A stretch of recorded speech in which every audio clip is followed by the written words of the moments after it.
आज जिनके सम्मान और गौरव करते हुए हम स्वयं को गौरव महसूस कर रहे हैं, ऐसे सभी जीजा माता स्वरूपा माताओं के चरणों में नमन करता हूं।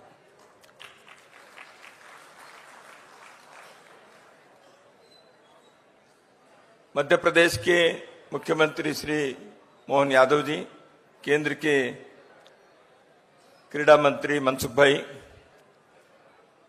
विश्वास जी, चैतन्य कश्यप जी, गोपाल सैनी जी, राज चौधरी जी, दीपक जी,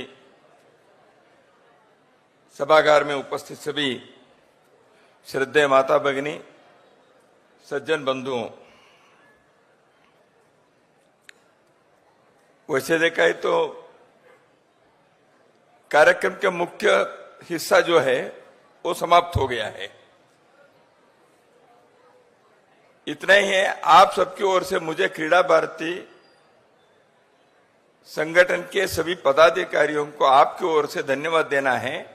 भोपाल में आपने इस कार्यक्रम को लाकर यहां के लोगों को एक अवसर दिया। इस प्रकार के जो समाज का कर्तव्य है, अपने राष्ट्र के गौरव बढ़ाने वाले लोगों के परिवार के लोगों को परिचय कराना और उनका सार्वजनिक रूप में सम्मान करते हुए अपने कर्तव्य को जगाने का कार्य आपने किया और भोपाल में एक अविस्मरणीय कार्यक्रम करके आपने यहां सभी को ऐसे एक स्वर्णिम अवसर दिया। इसलिए हम सबकी ओर से आपका धन्यवाद देना चाहिए।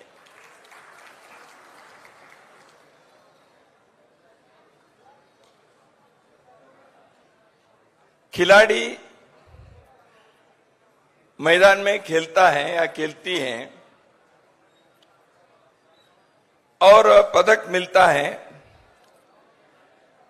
तो हम सबको अच्छा लगता है, ताली बजाते हैं, अभिनंदन देते हैं। परिचय नहीं है वो कौन है, लेकिन केवल उनको टीवी पर देखते हैं, समाचार पत्रों में सुनते हैं। व्यक्तिगत परिचय तो नहीं है, लेकिन अपने को गर्व महसूस होता है। वो पदक जीतते हैं अंतर्राष्ट्रीय स्तर पर, हम अपने कॉलर ऊपर करके सड़क पर घूमते हैं। हमने क्या किया? हमने ताली बजाई। लेकिन ऐसे सभी के पीछे जिन्होंने परिश्रम किया, उनको पहचानना, उनके उस परिश्रम को, उनके त्याग को, उनके उस प्रयत्न को और खिलाड़ियों के पीछे खड़े रहकर संबल देने का उस कार्य को उन्होंने जिन्होंने किया, उनके एक बहुत बड़ी भूमिका है। इसलिए इसको भी उतने ही प्रकार से सम्मान देना चाहिए। यह क्रीड़ा भारती ने सोचा, जैसे जीजा माता ने शिवाजी महाराज को शिवाजी बनाया, बहुत कठिन परिस्थिति में जीजा माता ने अपने बेटे को देश धर्म की रक्षा करने के लिए तैयार करने का कार्य किया। जीजा माता जिस घर से आई, विवाह होकर दूसरे घर में, बहुत छोटी उम्र, स्वयं घुड़सवारी के, तलवारबाजी की शिक्षा प्राप्त की थी। जीजा माता की जीवन हम देखेंगे तो हम प्राप्त पाएंगे।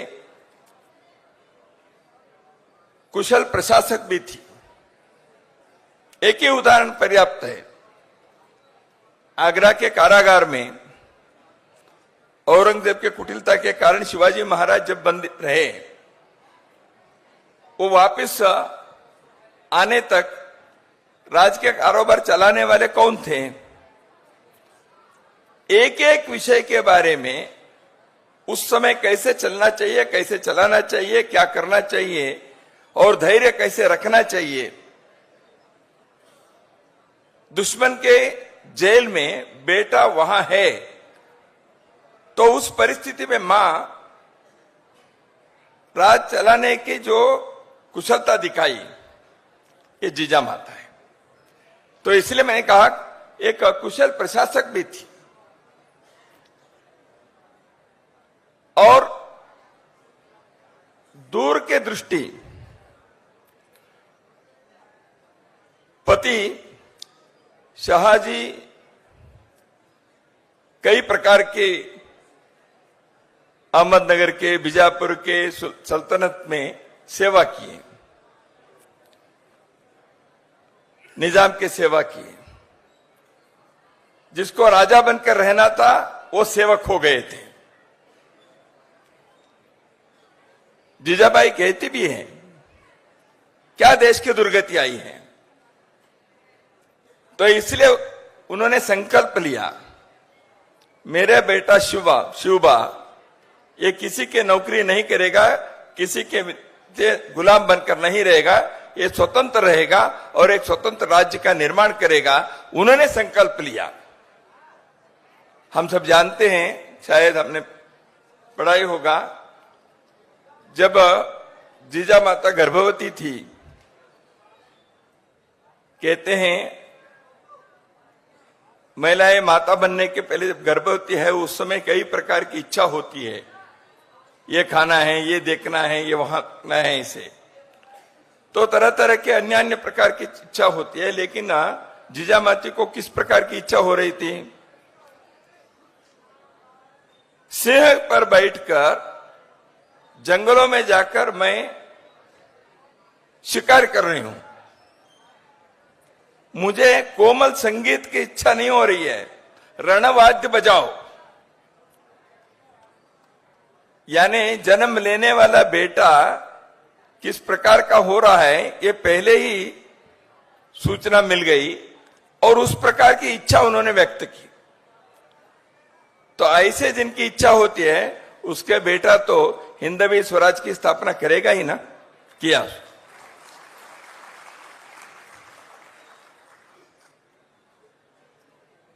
जीजा माता दृढ़ संकल्प के एक मूर्तिमंत उदाहरण है। शिवाजी महाराज के बारे में समर्थ रामदास कहते हैं, निश्चयाची महामेरु, निश्चयाची महामेरु।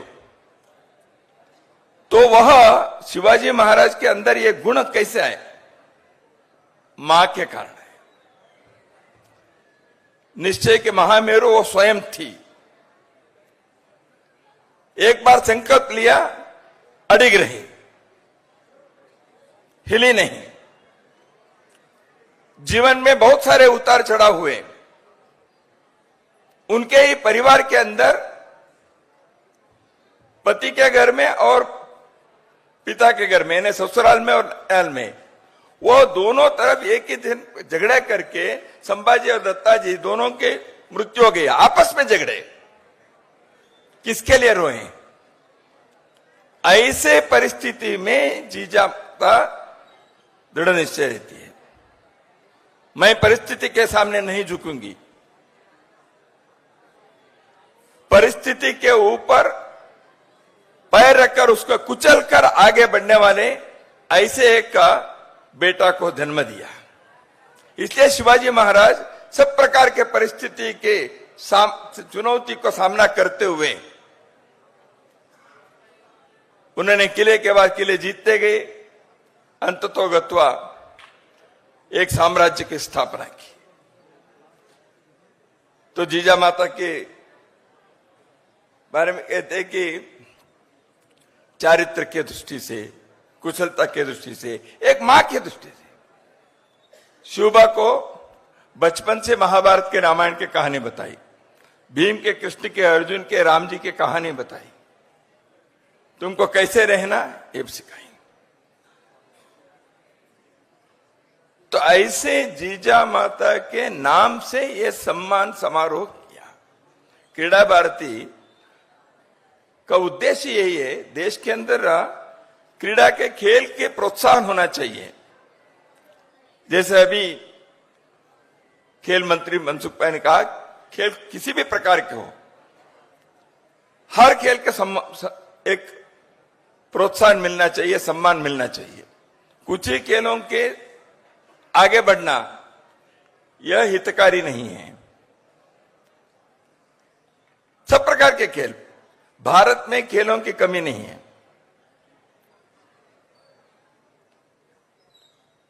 संदर्भ है इसलिए मैं बताऊं, आज खो खो जो भारत के खेल है उसके प्रथम वर्ल्ड कप के समापन कार्यक्रम, जिसके उद्घाटन मनसुख भाई ने 13 जनवरी को करके आए हैं, उसका आज अंतिम कार्यक्रम दिल्ली में हो रहा है। प्रथम world cup of kho kho. Bharat में ऐसे खो खो के, कबड्डी के, कई प्रकार के खेल में हम महारत हासिल किए हैं, लेकिन कई बार जब अंतर्राष्ट्रीय स्तर पर खेलों की प्रतियोगिता होती है, भारत के मेडल नीचे नीचे देखने से जो दुख होता था, वो दिन अब दूर होते जा रहे हैं। जैसे अभी बताया, अब भारत के नंबर ऊपर आ रहे हैं। खिलाड़ियों के परिश्रम है, माता पिताओं के पीछे एक मेहनत है, संबल है, भूमिका है, त्याग है, परिश्रम है, समाज का सहयोग है, सरकार के प्रोत्साहन है। जब ये सारी बातें आती है तब विजय प्राप्त होते। हम भी दुनिया के खेल के मैदान में भारत के परचम उठाने में, उसको फहराने में हम सफल होते हैं। तो क्रीड़ा भारती ने इसलिए खेल के एक संस्कार, खेल के एक संस्कृति, क्रीड़ा संस्कृति, खेल के एक वातावरण बनाना, बहुत सारे प्रकार के वहां खेल के क्षेत्र में गड़बड़ियां हुई थी। तो इसलिए खेल के क्षेत्र में संस्कार और संस्कृति रहे, भारत के सम्मान देने के लिए खिलाड़ियों के मन के अंदर वो जज्बा रहे, और ऐसे करने वाले खिलाड़ियों के लिए समाज साथ में खड़े रहे। क्रीड़ा भारती ऐसे एक सेतु के प्रोत्साहन की भूमिका निभा रही है। इसलिए भारतीय खेलों के बारे में क्रीड़ा भारती का विशेष आग्रह है। तो इस विशेष आग्रह भारत की भारतीयता के बारे में जो है, इसीलिए उन्होंने जीजा माता के इस इतिहास से ऐसे एक व्यक्तित्व को, जिन्होंने शिवाजी को इस देश के इतिहास में देने का कार्य किया, ऐसे जीजा माता के नाम से यह सम्मान करने का निर्णय किया। यह एक कार्य क्रीड़ा भारती के साधुवाद के पात्र है।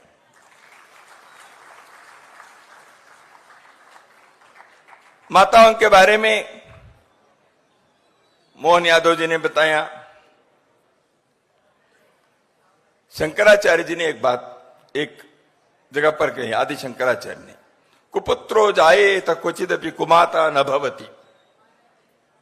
बेटा कभी कभी गड़बड़ आदमी हो सकता है, लेकिन कोई कुमाता नहीं होती, कोई ऐसे माता नहीं होती। हर माता अपने बच्चे के लिए संस्कार देने के काम करती ही है। तो इसलिए माता किसी भी समाज के लिए आदर के, श्रद्धा के स्थान पर क्यों है? इसलिए हमारे देश के लोगों ने विचार किया, मातृदेवो भव, सबसे पहले बताए।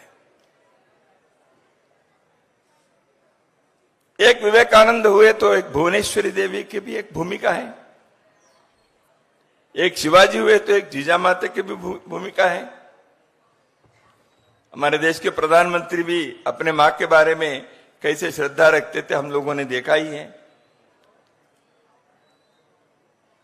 जितने भी वैज्ञानिक, महापुरुष, खिलाड़ी इतिहास में हुए, वर्तमान में हैं, वो सबसे पहले किसके याद करते हैं?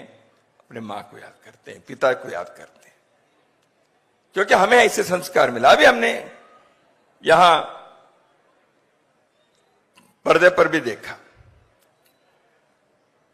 तो घर के संस्कार मिले। Charity begins at home. हर प्रकार के सद्गुणों के प्रारंभिक स्थान जो है वो अपने परिवार है। तो इसलिए इस कार्यक्रम से एक और भी एक संदेश हम सबके तक पहुंचाने के प्रयत्न क्रीड़ा भारती का है। ऐसे परिवार बनाए जहां समाज के लिए, देश के लिए गर्व महसूस करने वाले बच्चे पैदा हो, वो किसी भी क्षेत्र में करें। अभी क्रीड़ा ज्ञान परीक्षा का किया, स्वयं वो खिलाड़ी है कि नहीं मैं नहीं जानता, लेकिन उसके लिए भी उनका सम्मान किया क्रीड़ा भारती ने।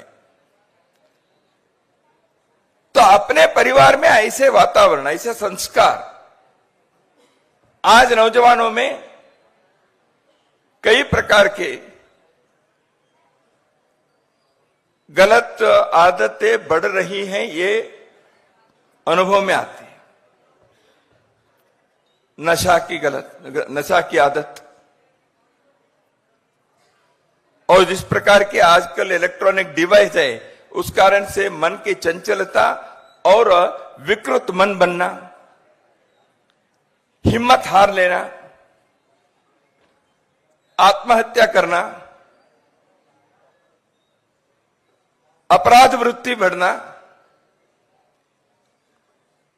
ये युवाओं के अंदर क्यों हो रहा है? हम घर के अंदर ऐसे संस्कार ने हर घर के कर्तव्य है, क्योंकि भारत के लिए अच्छे नागरिक पैदा करना ये केवल सरकार के काम नहीं बनता, ये हर घर के, हर परिवार के कर्तव्य है। इसलिए हमारे नौजवान किसके आदर्श लेना चाहिए? ऐसे खिलाड़ियों का आदर्श ले, ऐसे वैज्ञानिकों का आदर्श ले, देश के लिए जिन्होंने कार्य किया, ऐसे लोगों के उदाहरण लेकर उससे प्रेरणा लें। तो इसलिए यह संदेश भी इस कार्यक्रम के द्वारा क्रीड़ा भारती देना चाहती है। देश का गर्व जब मैं सोचता हूं, दो प्रकार के लोग होते हैं।